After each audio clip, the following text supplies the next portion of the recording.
Hello दोस्तों। जैसे कि अपनी पिछली क्लास क्या है 11th के लिए हुई थी, क्लास 11th के लिए। ठीक है, क्लास 11th के लिए अपनी पिछली क्लास हुई थी। ठीक है, और क्लास 11th के लिए मैंने क्या पढ़ाया था, समुच्चय। ठीक है, समुच्चय का अभी पार्ट 1 ही हुआ था। क्या हुआ है, पार्ट 1। ठीक, क्या हुआ है, पार्ट 1 हुआ है, कल हम लोगों ने डिस्कस किया है। ठीक है, तो आज जैसे ऊपर आप देख रहे हैं क्लास 9। ठीक है, तो क्लास 9 के लिए मैं आज क्या करूँगा, क्लास को शुरू करूँगा। तो आपको ध्यान ये रखना है कि अपनी क्लास अल्टरनेट चलेगी। ठीक है, यानी अगर एक दिन क्लास 11 की, ठीक है, तो एक दिन क्लास 9 की, एक दिन क्लास 10 की, ठीक है, एक दिन क्लास 12 की। ठीक है, तो ऐसे हम लोग अल्टरनेट चलेंगे। क्या है, अल्टरनेट।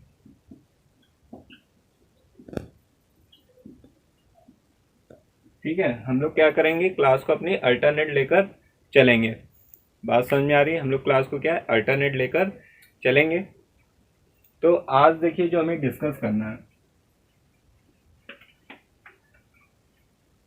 क्लास 9th में। ठीक है, मैं आपको नाइन्थ की मैथ पढ़ाऊंगा। ठीक है, तो सबसे पहले आपको क्या करना है, चैनल को यानी अपने ई विद्यार्थी परिवार को क्या करना है और आगे बढ़ाना है। ठीक है, इसको ज़्यादा से ज़्यादा लोगों तक शेयर करना है, चैनल को सब्सक्राइब कराना है और बेल आइकन को प्रेस करना नहीं भूलना है, ताकि आपको क्या मिलता रहे, क्लासेस का अलर्ट मिलता रहे। ठीक है, और आपकी क्लास की टाइमिंग जो है वो भी देख लीजिए। आपकी क्लास की टाइमिंग जो है, मैथ की क्लास जो है और इंग्लिश, ठीक है, दो क्लासेस आपकी लग रही हैं। ठीक है, मैथ की क्लास आपकी सुबह 9 बजे, कितने बजे, 9 बजे, और इंग्लिश की क्लास आपकी सुबह 10 बजे होगी।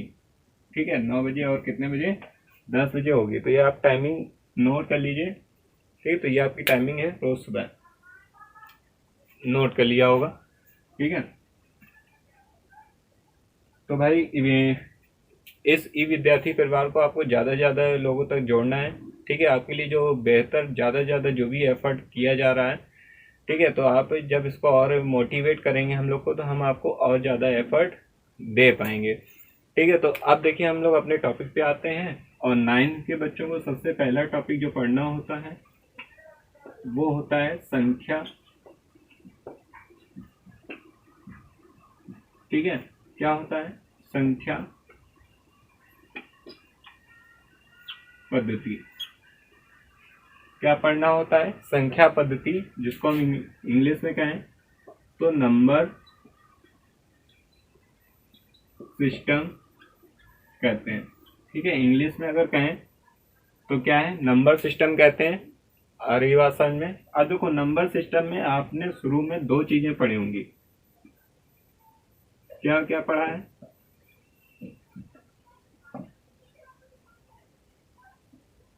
प्राकृतिक संख्याएं। ठीक है, क्या क्या पढ़ा है, प्राकृतिक संख्याएं, और दूसरा पढ़ा है पूर्ण संख्याएं। एक क्या पढ़ा है, प्राकृतिक संख्या, दूसरा क्या पढ़ा है, पूर्ण संख्या। प्राकृतिक संख्या यानी नेचुरल नंबर, और पूर्ण संख्या का मतलब होल नंबर। ठीक है, दो चीजें आप लोगों ने पढ़ रखी पहले से ही। प्राकृतिक संख्या हमें पता है 1 से लेकर, ठीक है, अनंत तक जितनी भी हमारी संख्याएं। और पूर्ण संख्या हमें पता है 0 से लेकर ऐसे कहाँ तक, 9 तक। ये दो चीजें होती हैं।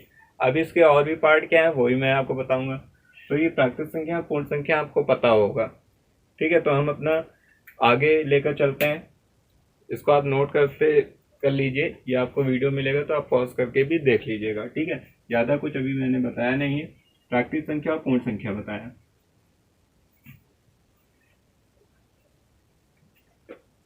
देखिए, अगर हम सबसे पहले बात करें किसकी, पूर्णांक, किसकी बात करें, पूर्णांक की बात करें। ठीक, पूर्णांक की बात करें, जिसको हम इंग्लिश में कहते हैं क्या, इंटीजर। ठीक है, पूर्णांक की बात करें। ठीक है, सबसे पहले किसकी बात करें, पूर्णांक की। पूर्णांक को क्या कहते हैं, इंटीजर। इंटीजर आपके दो टाइप्स के होते हैं। कितने टाइप्स के होते हैं, दो। एक धनात्मक, ठीक है, यानी पॉजिटिव इंटीजर, और एक ऋणात्मक यानी कि निगेटिव इंटीजर। धनात्मक जैसे 1, 2, 3 ऐसे करके, ठीक है। और ऋणात्मक जैसे -1, -2, -3 ऐसे कर।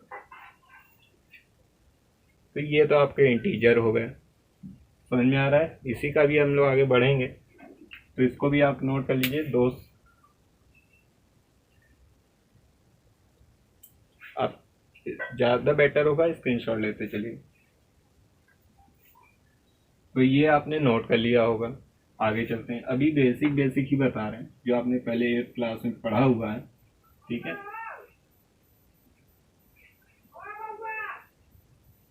एक मिनट रुकिएगा।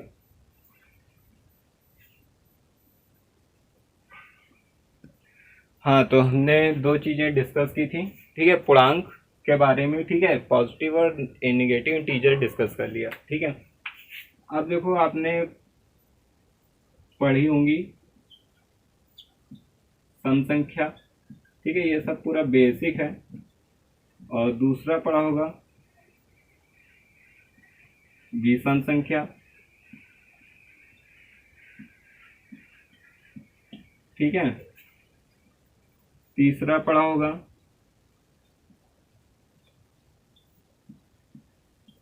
अभाज्य संख्या। चौथा पढ़ा होगा भाज्य संख्या, ठीक है। तो कंटिन्यू करते हैं। सम संख्याएं क्या होती हैं? 0, 2, 4, 6, 8, ये तो सबने पढ़ी है। विषम संख्याएं क्या होती हैं? 1, 3, 5, 7, 9 ऐसे, ठीक है। अभाज्य संख्याएं क्या होती हैं? जो एक व स्वयं से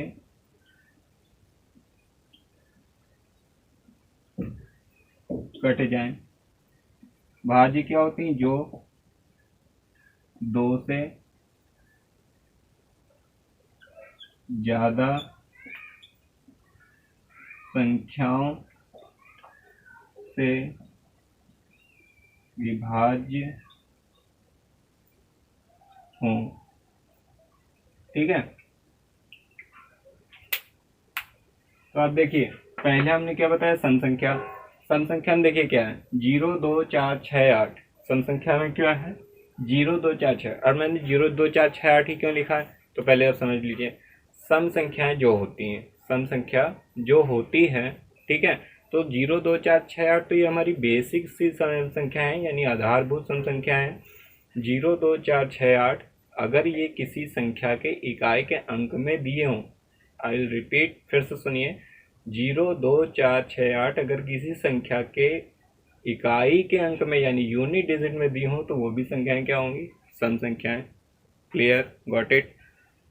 नेक्स्ट, विषम संख्या क्या है? 1, 3, 5, 7, 9। सेम वही कॉन्सेप्ट है। अगर 1, 3, 5, 7, 9 किसी संख्या के आखिरी में यानी इकाई के अंक में है, तो हमारी वो संख्याएं क्या होंगी? विषम संख्या होंगी। क्लियर है? ठीक। अभाज्य संख्याएं। अभाज्य संख्याएं वो होती जो एक से और स्वयं से विभाज्य हों, यानी जिनके दो से ज्यादा गुणनखंड ना हो, वो अभाज्य संख्या। भाज्य संख्याएं जो दो से ज्यादा क्या हो? जो दो से ज्यादा संख्या से विभाज्य हो। क्या हो? जो दो से ज्यादा संख्या से क्या हो? विभाज्य हो, वो क्या हो जाएगी? भाज्य संख्या हो जाएगी। क्लियर है यहाँ तक? तो ये आपकी चार चीजें हो गई, सम संख्या, विषम संख्या, अभाज्य संख्या और भाज्य संख्या, ठीक है। तो इन चारों को आप नोट कर सकते हैं, या आपकी पढ़ी हुई है, या आप इन स्क्रीनशॉट ले सकते हैं, या जब आपको वीडियो मिले तो आप एक उसमें ऑप्शन आता है पॉज करने का, आप पॉज कर दीजिए, नोट कर लीजिए, या रिवर्स करके दो दो तीन तीन बार भी देख सकते हैं। अनलिमिटेड टाइम के लिए वीडियो होता है, जितनी बार मन हो उतनी बार आप रिपीट कर सकते हैं। तो चलिए हम आगे चलते हैं। अब हम संख्या पद्धति में अंदर की ओर बढ़ रहे हैं, ठीक है, और अपने मेन टॉपिक पे आते हैं।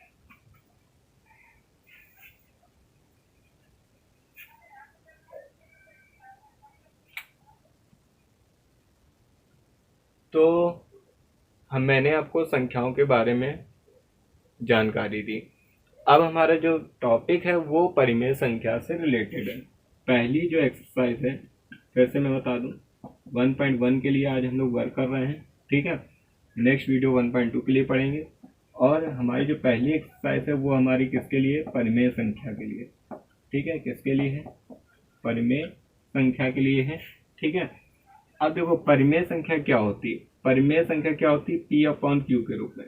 कोई संख्या अगर P अपॉन Q के रूप में लिखी हुई है और जहां Q does not equal to 0, ठीक है, जिसे P को इंग्लिश में क्या कहते हैं, न्यूमरेटर, और Q को डिनोमिनेटर, हिंदी में अंश और हर, यानी जो अंश और क्या हो, हर के रूप में हो, ठीक है। जो अंश और हर के रूप में हो उसे ही परिमेय संख्या कहते हैं। जहाँ Q हमारा 0 नहीं होगा, Q 0 हो जाएगा तो वो परिमेय संख्या नहीं होगी। इतना क्लियर है, ठीक। आगे बढ़ते हैं। अब देखो परिमेय संख्या में ही हम लोगों ने पढ़ा हुआ है इकाई परिमेय संख्या, यानी जिसका अंश 1 हो, ठीक है। मैं आपको बता देता हूँ तुरंत। इकाई परिमेय संख्या जिसका अंश 1 हो, समान परिमेय संख्या जिसके हर समान हो, असमान जिसके हर असमान हो, ठीक है। समझ में आ रही, ध्यान सुनिएगा। मिक्स फ्रैक्शन हम लोगों ने पढ़ रखा है, ठीक है। लाइक, अनलाइक, प्रॉपर, इम्प्रॉपर और मिक्स्ड, ये फ्रैक्शन आप लोगों ने पढ़ रखे हैं। हिंदी इंग्लिश एक ही तरह का होता है, ठीक है। तो उसका आपका यहाँ यूज नहीं, बट मैंने आपको बता दिया है। अब देखो यहाँ यूज क्या है। अगर आपसे पूछा जाए जीरो, ठीक है, क्या जीरो, क्या ये परिमेय संख्या है, जीरो क्या ये परिमेय संख्या है, आपकी एक्सरसाइज का पहला सवाल। अब हम लोग एक्सरसाइज की तरफ बढ़ रहे हैं। जीरो क्या ये परिमेय संख्या है कि नहीं है, क्या ये परिमेय संख्या है कि नहीं, कैसे। अब देखो, जीरो के बटे में हम 1 तो लिख सकते हैं, जीरो के बटे में हम 2 तो लिख सकते हैं, जीरो के बटे में हम 3 तो लिख सकते हैं, जीरो के बटे में 4 तो लिख सकते हैं, जीरो के बटे में 5 तो लिख सकते हैं। कोई भी संख्या आ सकती है। हमने क्या बताया कि Q 0 नहीं होना चाहिए, हर हमारा 0 नहीं होना चाहिए। जब तक हर 0 नहीं तब तक वो परिमेय संख्या है। जैसी बात है, यानी कि ये परिमेय संख्या है। क्लियर हो रहा है। पहला सवाल आपका इसी पे बेस्ड है, ठीक है। तो आप यहाँ से स्क्रीनशॉट ले लीजिए या नोट कर लीजिए। आपको मैं 2 सेकंड 10 सेकंड देता हूँ। हम लोग अभी 9 का पहला चैप्टर ही शुरू किए हैं, ठीक है। और पहली एक्सरसाइज आपकी बहुत छोटी सी है।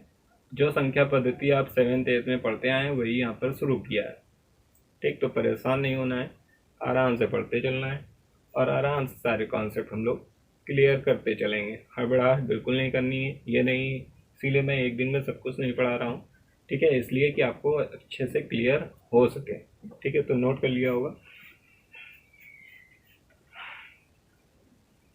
अब देखिए, इसमें परिमेय संख्या तो आपको पता चल गई। परिमेय संख्या में जो आपके और सवाल जो पूछे जाते हैं, ठीक है, मान लो अगर पूछा जाए 3 व 4 के बीच,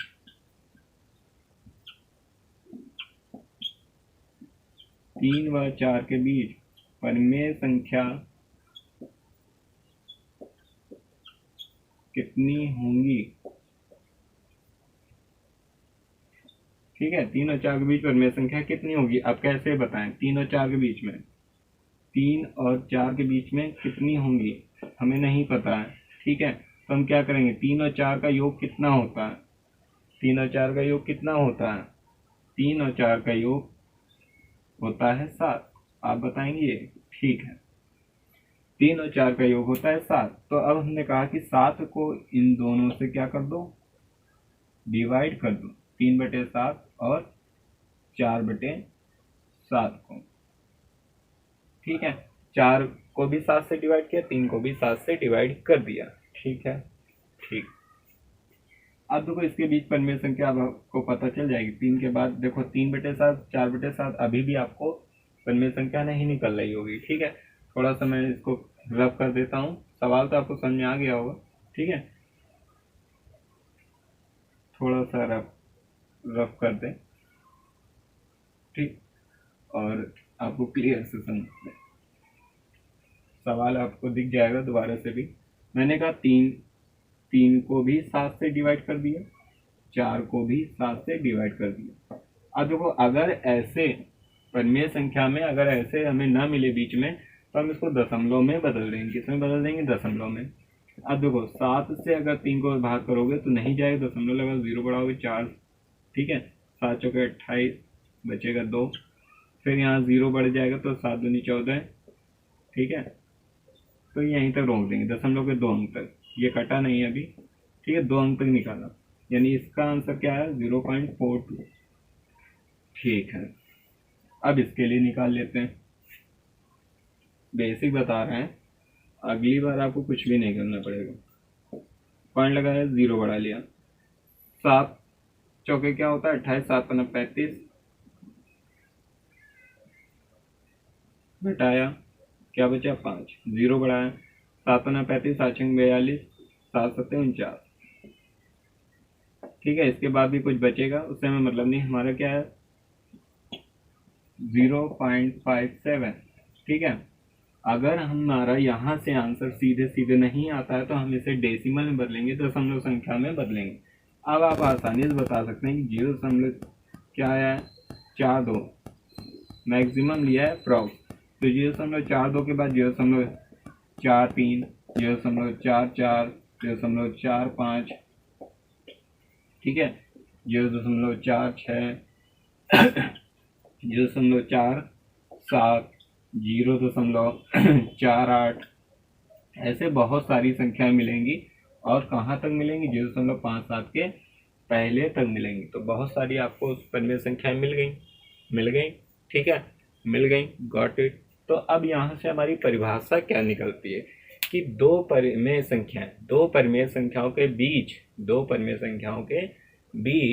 अनेक क्या होंगी? परिमेय संख्याएं होंगी, ठीक है, अपरिमित रूप से अनेक परिमेय संख्याएं होंगी। ये आपको क्लियर हो गया, ठीक है, ये आपको क्लियर हो चुका है। तो मैंने बताया कि इनके बीच कैसे परिमेय संख्याएं निकालते हैं। तो यही आपकी बुक में भी पहली एक्सरसाइज में दिया है। मैंने आपको शुरू से फिर एक बार रिकैप कर दूं, ये आप नोट करते चलिएगा। मैंने आपको प्राकृतिक और पूर्ण संख्या बताई, ठीक है, सम संख्या बताया, विषम संख्या बताया, उसके बाद पूर्णांक भी बताए, क्या है? धनात्मक और ऋणात्मक। उसका आपका यहाँ कोई यूज़ नहीं था, बट मैंने आपको इंट्रोडक्शन दिया ताकि आपका 8-7 का जो भी कॉन्टेक्ट है वो 9th क्लास से बना रहे। उसके बाद हमारे परिमेय संख्या 7th-8th में हमने खूब पढ़ा है, अंश बटे हर के रूप में जो संख्या होती हैं वो परिमेय संख्या होती हैं, ठीक है भाई। लेकिन हमने कुछ आपको नया भी सिखाया कि क्यों 0 नहीं होना चाहिए, यानी हर हमारा 0 नहीं होना चाहिए, ठीक है। फिर हमने सिखाया कि 3 और 4 अगर दो संख्या उनके बीच में अगर हमें हर दिया ही ना हो तो फिर हम कैसे निकालेंगे, ठीक है। तो हमने क्या किया? 3 और 4 का योग को इससे डिवाइड किया, फिर हमने देखा 3 और 4 के बीच में तो कोई परिमेय संख्या नहीं मिल रही। जब ऐसा केस हो जाएगा तो आप इसको डेसिमल में बदलेंगे और मैक्सिमम, ठीक है, और फिर उसके बाद हमने देखा कि बहुत सारी परिमेय संख्या हमको मिल गई। तो आपके सामने दोनों केस कर सकते हैं। हो सकता है कि ऐसा कभी सवाल मिल जाए कि 5/9 और 12/9 के बीच में कितनी परिमेय संख्याएं होंगी, तो आप आराम से बता दोगे कितनी हो जाएंगी? 6/9, 7/9, 8/9, ऐसे बता दोगे। 3 पूछी जाएंगे तो 3 बता दो, 4 पूछी जाएंगे 4 बता दो, जितनी होंगी इसके बीच में, ठीक है, उसी हिसाब से क्वेश्चन आपका सेट होगा। अगर ऐसा नहीं है तो आप ऐसे कर लेंगे, बस इससे ज़्यादा आपको कोई भी सवाल पहली एक्सरसाइज में नहीं पूछा जाएगा, ठीक है। 0 एक परिमेय संख्या है कि नहीं उसका भी मैंने डाउट क्लियर कर दिया है। आई होप आपको समझ में आ चुका होगा। तो बच्चों, हम लोग आज सिर्फ पहली एक्सरसाइज के लिए पढ़ रहे थे, ठीक है। अगली जो क्लास होगी हमारी 1.2 के लिए होगी, ठीक है, यानी इसकी नेक्स्ट एक्सरसाइज के लिए। उसमें आपको बेहतरीन कॉन्सेप्ट देन आपको सवाल बताए जाएंगे, ठीक है। मैं चाहता तो सवाल भी सॉल्व करा सकता था, कॉन्सेप्ट में नहीं बताता, लेकिन कॉन्सेप्ट क्लियर होगा तो इससे क्या एक्सरसाइज में 5-6 सवाल दिए हैं तो 5-6 क्या आप 8-10 सवाल कर सकते हैं, हर टाइप का कर सकते हैं। इसलिए मैंने पहले आपको कॉन्सेप्ट बताया, फिर एक्सरसाइज से रिलेटेड सवाल भी बताएं। अब आप एक्सरसाइज को आसानी से स्मूथली सॉल्व कर सकते हैं, ठीक है। तो आपको ज़्यादा से ज़्यादा अगर वीडियो पसंद आ रहा है तो ये जो नॉलेज मिल रहा है ना, तो इस नॉलेज को हम अगर और भी बच्चों तक जोड़ें, ठीक है, जिनको ये नॉलेज नहीं मिल पा रहा है उन तक भी तो पहुंचना चाहिए, ठीक है, कि उनको भी मिलना चाहिए। तो आपको क्या करना है कि इस वीडियो को ज़्यादा से ज़्यादा लोगों तक क्या करना है, शेयर करना है। ठीक है, फिर उनसे जुड़ने के लिए कहना है। जब वो एक बार देख लें तब उनसे कहना है कि आप जुड़ भी सकते हैं, पसंद आ रहा है तो आप जुड़िए। ठीक है, तो वो जुड़ेंगे तो उनको फिर एक बेल आइकन भी प्रेस करना है। जैसे स्कूल में पीरियड लगता है ना कि हाँ ये पीरियड लगा तो हमें पता चल गया, बेल आइकन प्रेस कर देंगे तो आपको क्लास का अलर्ट भी मिलता रहता है। ठीक है, आपके आकाश सर भी आपको पढ़ा रहे हैं, मैथ का चल रहा है, और भी जो इंग्लिश मीडियम के विद्यार्थी हैं उनके लिए भी कुछ व्यवस्था की जा रही है। ठीक है, ताकि वो भी आसानी से पढ़ सकें। ठीक, तो ज़्यादा से ज़्यादा आप लोग क्या करना है, लोगों को इसमें जोड़ना है।